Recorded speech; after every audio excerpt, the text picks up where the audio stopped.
Dans la foulée de la fête de Pâques, de ce temps qui se déploie pour nous amener à la Pentecôte, voici la fête de la Sainte Trinité. Elle nous ouvre au cœur de notre mystère chrétien.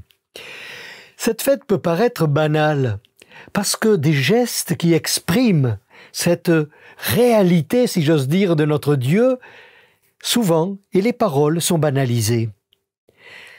J'ai envie de vous dire que la grâce de Jésus notre Seigneur, l'amour de Dieu le Père et la communion de l'Esprit Saint soient toujours avec vous. Dire cela, c'est reconnaître la réalité en laquelle, baptisés, nous sommes plongés au cœur du mystère d'un Dieu qui se donne à connaître. Père, le Fils est venu le révéler, le Fils que le Père a envoyé pour faire reconnaître son nom, et l'Esprit commun d'amour et de vie, l'Esprit Saint. Dire cela, c'est tout simplement ce mystère de Dieu, communion, unité, non un Dieu nuage, vague, mais le Dieu que nous nommons, comme nous nommons la réalité de quelqu'un qui est avec nous. Et parler du mystère de Dieu, c'est bien parler de cette dynamique qui est la nôtre, toute notre vie, d'aller toujours plus à la rencontre de celui qui est venu à notre rencontre.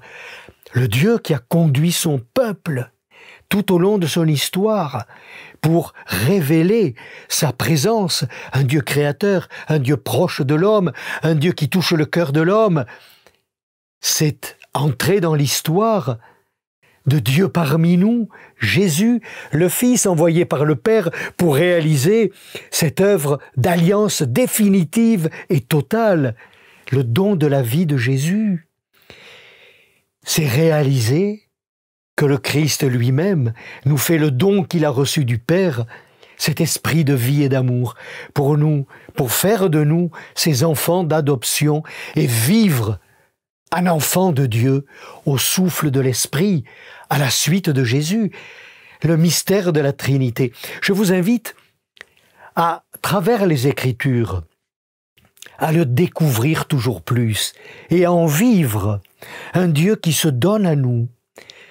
Mes amis, notre vie, elle est marquée par ce mystère de Dieu.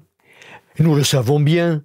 Dès le matin, lorsque nous nous levons, je le dis souvent à des jeunes collégiens préparant la confirmation, le matin, vous n'avez pas le temps. Je le sais, il faut déjeuner, il faut partir, il faut aller au lycée, au collège. Juste le signe de la croix.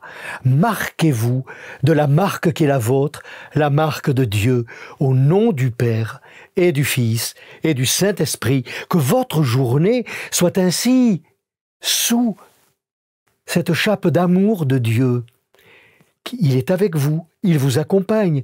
Amis, osons le faire chaque matin, osons le faire chaque soir aussi, pour rendre à Dieu le don qu'il nous a fait de la vie. Relire ce don avec le Fils Jésus et toujours plus accueillir celui qui peut nous permettre de faire fructifier ce don dans nos vies, l'Esprit Saint. C'est une manière de rendre grâce, de rendre gloire à Dieu. Alors, la fête de la Trinité, elle nous ouvre sur ce qu'on peut appeler le temps ordinaire de la vie liturgique de l'Église. Oui, nous vivons un temps ordinaire de notre vie de croyants, de chrétiens, mais marqué par cette présence de Dieu qui sans cesse se dévoile à nous et nous fait entrer dans son mystère de communion et d'amour. Bon dimanche, bonne année ordinaire.